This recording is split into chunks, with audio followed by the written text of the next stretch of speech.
السلام علیکم لسنرز، ہم آپ کو اپنے یوٹیوب چینل کی سچی کہانی میں خوش آمدید کہتے ہیں۔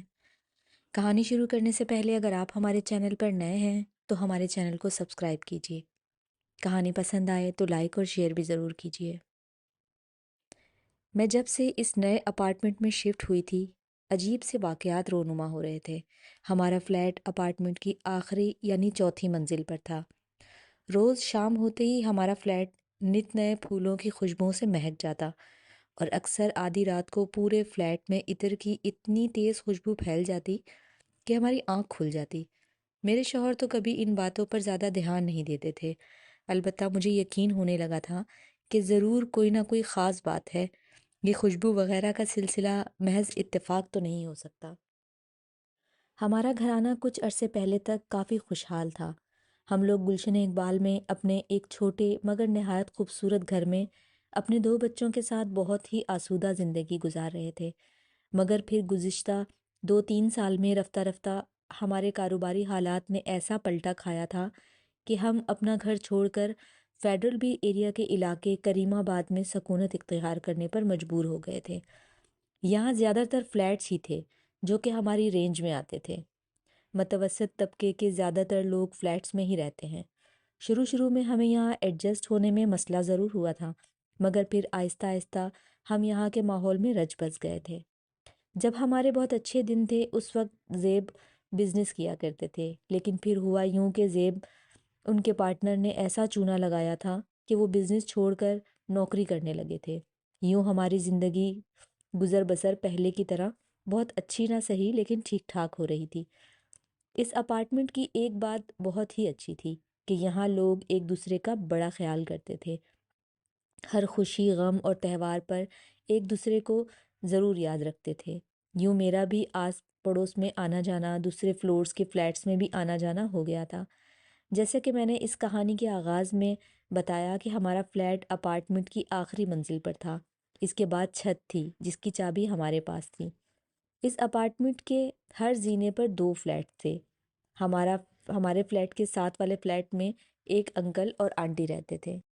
ان کے بچے ملک سے باہر تھے، یوں انہیں تو چھت کی کبھی ضرورت نہ پڑتی، البتہ جب لائٹ چلی جاتی تو ہم چھت پر بڑے مزے سے ہوا کھاتے، جہاں اتنا سکون تھا کہ دل چاہتا بس وہیں سو جائیں۔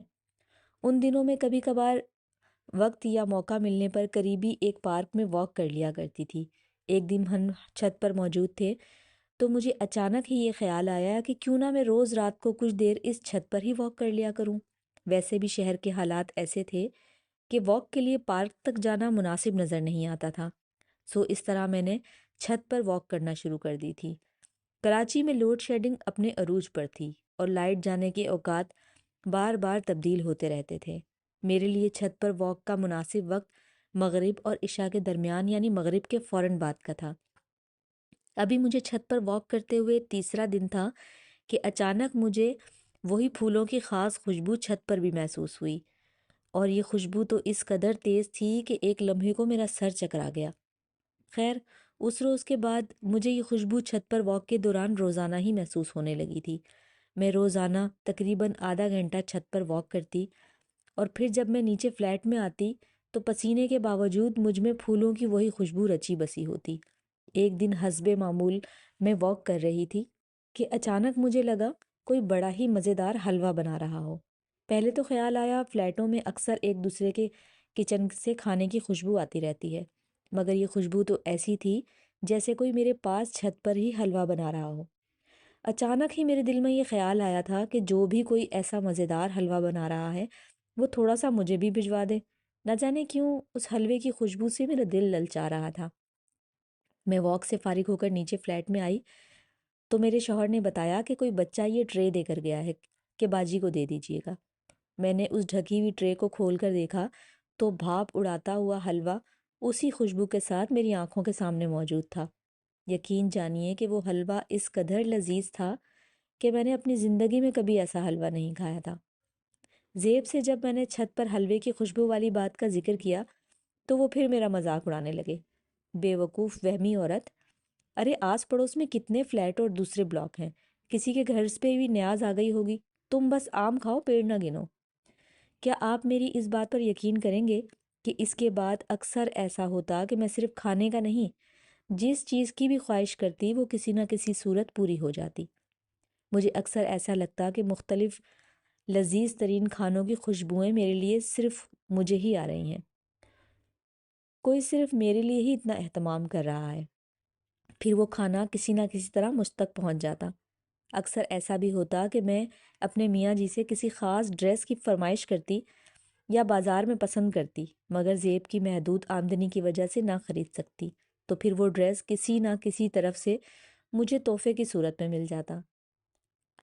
اب میں یہ بات بہت اچھی طرح سے جان اور مان چکی تھی کہ کوئی نادیدہ ہستی مجھ پر مہربان ہو گئی ہے، اور سچی بات تو یہ ہے کہ مجھے بھی اس نادیدہ ہستی سے ایک انسیت سی ہو چکی تھی، لیکن یہ بات میں نے خود اپنے تک محدود رکھی تھی۔ وقت گزرنے کے ساتھ ساتھ میں اس معاملے میں محتاط سے محتاط ہوتی چلی گئی۔ شاید میری جگہ کوئی اور عورت ہوتی تو جانے اس ہستی سے کتنا فائدہ اٹھاتی، مگر میں نے کبھی ایسا نہیں کیا، اپنی خواہشات کو کبھی بے لگام نہیں ہونے دیا تھا۔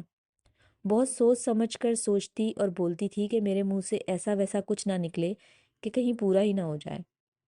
ایک روز زیب آفس سے بہت جلدی گھر آ گئے تھے، اور پھر یہ خبر کسی بم کی صورت میں مجھ پر گری کہ انہیں نوکری سے نکال دیا گیا ہے۔ کمپنی بہت خسارے میں چل رہی تھی، سو کافی سارے لوگ فارغ کیے گئے، ان میں سے ایک زیب بھی تھے۔ اس صورتحال کے بعد ایک طرف میں پریشان تھی تو دوسری جانب زیب بھی اپسیٹ تھے۔ نوکری تو خیر کوئی اور مل ہی جاتی تھی، مگر اس میں کتنا عرصہ لگے گا اور اس عرصے میں ہم کس طرح گزارا کریں گے، یہ فکر ہم دونوں کو کھائے جا رہی تھی۔ ملک اور شہر کے حالات خراب ہونے کے باعث تمام تر کوشش کے باوجود زیب کسی اچھی نوکری سے محروم تھے، اور پھر ایک دن آخر کار حالات سے مجبور ہو کر میں نے اس اندیکھی ہستی سے مدد لینے کا سوچا۔ میں چھت پر واک کرتے ہوئے مسلسل یہ کلمات ادا کرتی جا رہی تھی: اے اندیکھی مہربان ہستی، ہمیں کوئی راستہ دکھاؤ کہ خدا کے حکم سے ہمیں ہمارا رزق ملنا شروع ہو جائے۔ میں یہ کلمات کہتے کہتے رو پڑی تھی، کیونکہ زیب کی پریشانی اب مجھ سے دیکھی نہیں جا رہی تھی۔ وہ روز نوکری کے لیے جاتے، مگر بات تو بنتی نہ بنتی، تنخواہ بے حد معمولی تھی۔ اگلے دن صبح ہی صبح لندن سے ارشد ماموں کی کال آ گئی تھی۔ میرے یہ ماموں 10 سال ہوئے پاکستان سے لندن شفٹ ہو گئے تھے۔ کسی زمانے میں یہاں کراچی میں طارق روڈ میں ماموں کی مٹھائی کی مشہور دکان تھی۔ وہ اس زمانے میں نہایت ماڈرن اور آزاد خیال ہوا کرتے تھے، مگر جب سے میں نے ہوش سنبھالا تھا، انہیں اپنے چہرے پر داڑھی سجائے، چوڑے ماتھے پر سجدے کا نشان لیے ایک نہایت عبادت گزار انسان کے روپ میں دیکھا تھا۔ خیر بات ہو رہی تھی ماموں کی مٹھائی کی دکان کی، تو وہ اپنا سارا کاروبار سمیٹ کر اپنے بچوں کے پاس لندن شفٹ ہو گئے تھے، اور اب اچانک اتنے عرصے بعد ان کی کال آنا میرے لیے کافی حیران کن تھا۔ مگر اس سے بھی زیادہ حیران کن انہوں نے مجھے یہ بات بتائی تھی کہ وہ 2 روز پہلے پاکستان پہنچ چکے تھے اور اسی شام ہمارے گھر بھی آ رہے تھے۔ ماموں ہم سے بڑی محبت سے ملے تھے، اور جب کسی کام سے زیب تھوڑی دیر کے لیے باہر گئے تو میں نے انہیں زیب کی نوکری اور اپنے حالات کے بارے میں سب کچھ بتا دیا تھا۔ میری باتیں سن کر وہ بس بڑے معنی خیز انداز میں مسکراتے رہے تھے، جو مجھے بہت عجیب لگا تھا، اور پھر اچانک وہ اپنی جگہ سے یہ کہتے ہوئے اٹھے تھے کہ چلو چھت پر، وہاں ان کے سامنے معاملہ کرتے ہیں۔ ماموں کی یہ بات سن کر میں بری طرح چونک گئی تھی، اور پھر چھت پر ماموں ٹھیک اسی جگہ جا کھڑے ہوئے تھے جہاں سے وہ مجھے اشتہا انگیز خوشبوئیں آیا کرتی تھیں۔ میں وہ سب کچھ بہت حیرانی سے دیکھ رہی تھی کہ اچانک ماموں نے کہا: بیٹا آج ایک وعدہ کرو کہ زندگی بھر کوئی نماز قضا نہیں کرو گی۔ جی ماموں جان، میں وعدہ کرتی ہوں، میں روانی میں بول رہی تھی، جیسے کوئی معمولی جواب دیتا ہے۔ شاباش بیٹا، اب نیچے چلو۔ میں فوراً ہی ماموں کے ساتھ نیچے آ گئی تھی۔ اتنے میں زیب بھی آ گئے تھے، اور پھر کھانے وغیرہ سے فارغ ہو کر ماموں نے زیب کو بزنس کی اتنی اچھی آفر دی تھی کہ خوشی سے میری آنکھیں بھر آئیں۔ بیٹا اب میرا وہاں دل نہیں لگتا، میں یہاں اب دوبارہ اپنا مٹھائی کا کاروبار شروع کرنا چاہتا ہوں۔ سرمایہ سارا میرا ہوگا، بس تم جیسے ایماندار اور محنتی آدمی کی مجھے ضرورت ہے۔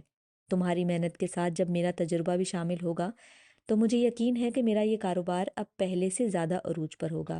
قصہ مختصر یہ کہ ماموں نے کاروبار شروع کیا اور زیب نے واقعی اس میں جان لگا دی، تو پھر جیسا ماموں نے کہا تھا ویسا ہی ہوا۔ دکان ایسی چلنے لگی کہ شام سے رات تک بے پناہ رش لگا رہتا۔ ماموں نے زیب کو 50-50 کا پارٹنر بنایا تھا۔ یوں ہمارے حالات بہتر سے بہتر اور پھر بہترین ہو گئے تھے۔ ماموں کے کہنے پر میں نے نماز کی پابندی شروع کر دی تھی۔ یہی نہیں، ماموں کے ساتھ دکان پر جو لوگ کام کرتے تھے وہ سب کے سب 5 وقت کے نمازی اور ایماندار لوگ تھے۔ نہ جانے ماموں کی باتوں میں کیا اثر تھا کہ لوگ ان کی ہر بات مان لیتے تھے۔ وقت اسی طرح گزرتا رہا اور 2 سال کے عرصے میں کراچی کے کئی علاقوں میں ماموں کی مٹھائی والے کاروبار کی برانچز بھی کھل گئیں، اور پھر ایک روز ماموں نے مجھے اور زیب کو اپنی ذات سے جڑی یہ کہانی سنائی تھی۔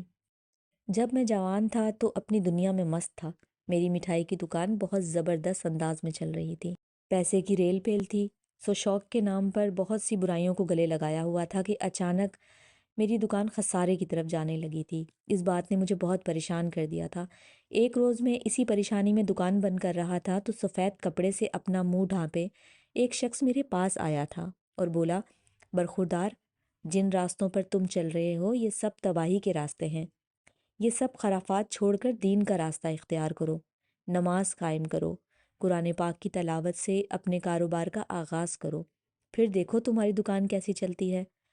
یہ سب کہہ کر وہ شخص تو چلا گیا تھا، لیکن نہ جانے اس کی باتوں میں کیا تھا کہ میں نے اس کے بتائے ہوئے راستوں کو اپنا لیا تھا۔ میرے جاننے والے میری اس کایا پلٹ پر حیران تھے۔ میری مٹھائی کی دکان کی آمدنی بڑھتی ہی چلی گئی۔ اب میں نے اس حوالے سے کچھ خاص باتیں نوٹ کرنا شروع کر دی تھیں۔ ایک تو مغرب اور عشاء کے درمیان کچھ خاص قسم کے گاہک آنے لگے تھے جو بہت بڑی مقدار میں مٹھائی خریدتے تھے، اور قیمت کی ادائیگی کی صورت میں ان کی جانب سے دیے گئے نوٹ ایسے ہوتے تھے جیسے ابھی چھپ کر سیدھے ان کے ہاتھ میں آئے ہوں، صاف ستھرے نوٹ جن پر ایک نشان بھی نہ ہوتا تھا۔ میں اس سارے سلسلے پر حیران تھا کہ ایک روز پھر وہی حضرت میری دکان پر تشریف لائے جن کی باتوں نے میری دنیا بدل دی تھی۔ وہ میری زندگی میں بدلاؤ اور کامیابی پر بہت خوش تھے اور خوشی سے سرشار لہجے میں بول رہے تھے، بیٹا ہمارا قبیلہ تم سے بہت خوش ہے۔ ہم جنات مٹھائیاں بہت شوق سے کھاتے ہیں، مگر ہر کسی کی دکان پر نہیں جاتے۔ ہم لوگ اسی دکان پر جاتے ہیں جہاں اللہ اور رسول کا حکم اور احکام ماننے والے لوگ موجود ہوں۔ ان کی بات سن کر تو میرے رونگٹے کھڑے ہو گئے۔ وہ جنات کے قبیلے سے تھے، لیکن ذرا دیر میں ہی میرا خوف دور ہو گیا تھا اور میں اپنے رب کے حضور سجدے میں بڑا روتا گڑ گڑاتا اس کا شکر ادا کرتا رہا۔ اس کے بعد تو میں نے اپنی دکان کا نقشہ ہی بدل ڈالا۔ سارے نوکروں کو خاص ہدایت کی تھی کہ وہ گاہکوں کے ساتھ ایمانداری اور خوش اخلاقی سے پیش آیا کریں۔ تمام ملازمین کے لیے سروں پر ٹوپی اور نماز کی پابندی لازمی تھی، اور پھر میں دولت میں کھیلنے لگا تھا۔ ایک روز ان حضرت کی پھر آمد ہوئی تھی اور انہوں نے مجھے یہ مٹھائی والا کاروبار کہیں اور کسی ملک میں کرنے کا مشورہ دیا، سو میں لندن چلا گیا۔ وہاں سب کچھ ٹھیک چل رہا تھا کہ ایک رات وہی بزرگ میرے خواب میں آئے تھے اور بتایا تھا کہ تم لوگ پریشان ہو اور مجھے یہاں آنے کی ہدایت کی تھی، سو میں یہاں چلا آیا۔ اور یہ جو اس فلیٹ میں خوشبو والے معاملات اور دوسرے سلسلے چل رہے ہیں، تو بس یوں سمجھ لو کہ ان کے قبیلے کے کچھ افراد کا یہاں قیام ہے۔ میرا تم لوگوں کو یہ مشورہ ہے کہ یہ فلیٹ تم لوگ کبھی نہیں بیچنا۔ کہیں اور جانا چاہو تو یہاں کرایہ دار کو رکھ لو یا تالا ڈال دو۔ یہ فلیٹ تم لوگوں کے لیے ہمیشہ خوش بختی کا باعث رہے گا۔ یہ تمام باتیں بتا کر ماموں تو خاموش ہو گئے تھے، مگر زیب پھٹی پھٹی آنکھوں سے کبھی مجھے اور کبھی ماموں کو دیکھ رہے تھے۔ اس کے بعد کی کہانی یہ ہے کہ زیب ماموں کے نقش قدم پر چل رہے ہیں۔ نہ صرف وہ بلکہ ہمارا پورا گھرانہ 5 وقت کا نمازی بن چکا ہے۔ ہم اب بھی اسی فلیٹ میں رہتے ہیں، حالانکہ آج ہم اتنے دولت مند ہیں کہ ڈیفینس کے بڑے سے بڑے بنگلے میں رہ سکتے ہیں، مگر اس میٹھے میٹھے گھر سے کہیں اور جانے کو دل ہی نہیں چاہتا۔